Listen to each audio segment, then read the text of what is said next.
Friends అందరికీ నమస్కారం. Friends ప్రస్తుతం ఎండలు మండిపోతున్నాయి. రానున్న 2 నెలల పాటు కూడా అత్యంత జాగ్రత్తగా ఉండాలని నిపుణులు చెప్తూ ఉన్నారు.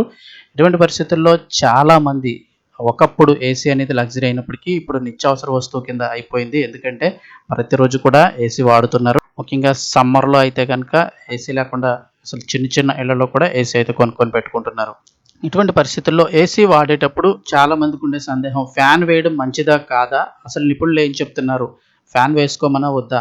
అంతేకాకుండా నిపుణులు మరో సలహా ఇస్తున్నారు. గదిలో ఒక బకెట్ వాటర్ పెట్టుకోండి చాలు అని చెప్తున్నారు. గదిలో ఒక బకెట్ వాటర్ పెట్టడం వల్ల ఏమవుతుంది అంటే, ఏసీ వాడుకున్న రూమ్లో ఒక వాటర్ బకెట్తో వాటర్ పెట్టుకోమని చెప్తున్నారు. అది ఎందుకు అనేది కూడా తెలుసుకుందాము. అలాగే ఫ్యాన్ వేయాలో వద్దా కూడా తెలుసుకుందాం. వీడియో తప్పకుండా ఒక లైక్ చేయండి. మరిన్ని అప్డేట్స్ కోసం ఛానల్ని సబ్స్క్రైబ్ చేసుకోండి. లైక్ చేయడం వల్ల మరింత మందికి ఇన్ఫర్మేషన్ చేరుతుంది. వివరాల్లోకి వెళ్ళిపోదాం. వేసవి కాలంలో ఉక్కపోత నుంచి తప్పించుకోవడానికి మనం ఏసీని ఎక్కువగా వాడుతుంటాం. అయితే చాలా మందికి ఒక సందేహం ఉంటుంది. ఏసీ నడుస్తున్నప్పుడు ఫ్యాన్ కూడా వేస్తే, సైమల్టేనియస్గా ఫ్యాన్ కూడా వేస్తే కరెంటు బిల్లు రెట్టింపు అవుతుందా అని. కానీ శాస్త్రీయంగా చూస్తే, అంటే టెక్నికల్గా నిపుణులు ఏం చెప్తున్నారంటే, దీనివల్ల మీ కరెంటు బిల్లు పెరగడం కాదు, తగ్గుతుందని చెప్తున్నారు. అది ఎలాగో ఒకసారి తెలుసుకుందాము. మీరు ఏసీ వాడుతున్నప్పుడు ఆ గదిలో ఫ్యాన్ కూడా వేయడం వల్ల ఏసీలోని గాలి, ఆ గదిలో ఉన్నటువంటి గాలిని చల్లబరిస్తే, ఆ చల్లటి గాలి గదిలోని మూలమూలలకు కూడా త్వరగా వ్యాప్తి చేసే పనిని ఫ్యాన్ చేస్తుంది. దీనివల్ల గది మొత్తం చాలా తక్కువ సమయంలోనే చల్లబడుతుంది. అంటే రూమ్లో ఏసీ గాలి వస్తున్నప్పటికీ కూడా రూమ్ అంతా స్ప్రెడ్ అవ్వడానికి చూస్తే, ఆ గాలి రూమ్ అంతా స్ప్రెడ్ అవ్వడానికి కొంచెం టైం అయితే ఎక్కువ తీసుకుంటుంది. అదే దాంతోపాటుగా ఫ్యాన్ కూడా వేస్తే ఆ గాలి మొత్తం రూమ్ అంతా కూడా త్వరగా స్ప్రెడ్ అవుతుంది. దానివల్ల ఏంటంటే కంప్రెషర్ మీద లోడ్ తగ్గుతుంది. దీనివల్ల గది త్వరగా చల్లబడడం వల్ల ఏసీ కంప్రెషర్ ఎక్కువసేపు పనిచేయాల్సిన అవసరం ఉండదు. ఫలితంగా కంప్రెషర్ మీద కూడా లోడ్ తగ్గి విద్యుత్ వినియోగం గణనీయంగా తగ్గుతుందని చెప్తున్నారు.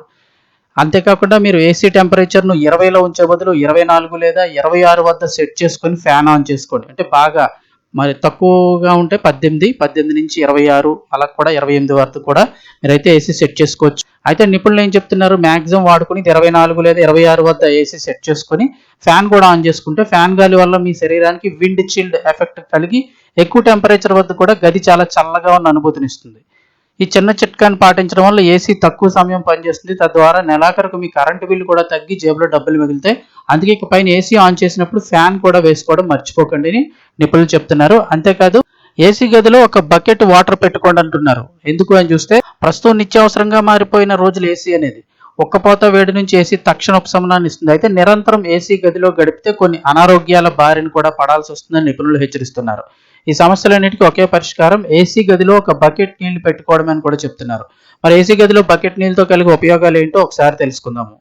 సాధారణంగా ఏసీ రూమ్లో పరిస్థితి ఏంటి అంటే కనుక, ముందు వాతావరణం పొడిబారిపోతుంది. పొడిబారిపోయిన తర్వాత గాలిని ఏసీ చల్లబరిచే క్రమంలో తేమ శాతం కూడా తగ్గిపోతుంది. దీంతో ఏసీలో ఎక్కువసేపు ఉండే వారిలో చర్మం పొడిబారడం, అలాగే దురదలు, పెదవులపై పగులు రావడం, కళ్ళు దురదలు రావడం, గొంతు ముక్కులో అసౌకర్యం వంటి సమస్యలు వేధిస్తాయి. అందరికి చాలా మంది తెలుసు, ఫస్ట్ ఎయిర్ అంతా డ్రై అయిపోతుంది, చర్మం పొడిగా అయిపోయినట్టు అయిపోయి హాయిగా అనిపిస్తుంది ఫస్ట్లో. కానీ ఆ తర్వాత వచ్చే సమస్యలు ఇవి. గాలిలో తేమ శాతం తగ్గిపోవడం వల్ల ఈ ప్రాబ్లమ్స్ అన్నీ వస్తాయి. ఇక సైనస్ వంటి వ్యాధులు ఉన్న వారికి ఏసీలో చాలా ఇబ్బంది. ఈ సమస్యలన్నిటికీ చెక్ ఏంటంటే, గదిలో ఒక బకెట్ వాటర్ పెట్టుకోవడం ద్వారా పరిష్కరించుకోవచ్చని నిపుణులు చెప్తున్నారు. ఏసీ వాడి రూమ్లో బకెట్ కానీ, లేదంటే చిన్న వెడల్పాటి పాత్రలో అన్న వాటర్ అయితే వేసి పెట్టుకోండి అంటున్నారు. బకెట్లో నీరు సహజ సిద్ధమైన హ్యూమిడిఫైయర్లా పనిచేస్తుంది. నీరు క్రమంగా ఆవిరిగా మారి గాలిలో ఉన్న తేమ శాతాన్ని ఆరోగ్యకర స్థాయిలో కొనసాగేలా చేస్తుంది. దీంతో చర్మం పొడిబారదు, శ్వాస సంబంధిత సమస్యలు కూడా దరిచేరవు. రాత్రులు నిద్ర కూడా బాగా పడుతుంది. హ్యూమిడిఫైయర్ లాగా గదిలో భారీ శబ్దం కూడా ఉండదు. గాలిలో తేమ శాతం తగ్గడం ఆరోగ్యం పైనే కాకుండా పర్యావరణం పైన కూడా ప్రతికూల ప్రభావం చూపుతుందని చెప్తున్నారు. దీనివల్ల ఇంట్లో చెక్క ఫర్నిచర్లో పగుళ్ళు ఏర్పడతాయి, ఇంట్లో మొక్కలు కూడా వడిలిపోతాయి. ఇలాంటప్పుడు గదిలో బకెట్ నీరు పెట్టుకుంటే సమస్య చిటికలో పరిష్కారం అవుతుంది. స్టాటిక్ ఎలక్ట్రిసిటీ ముప్పు కూడా తగ్గుతుందని నిపుణులు అయితే చెప్తూ ఉన్నారు. సో ఇన్ఫర్మేషన్ వస్తే తప్పకుండా లైక్ చేయండి. మరిన్ని అప్డేట్స్ కోసం ఛానల్ని సబ్స్క్రైబ్ చేసుకోండి.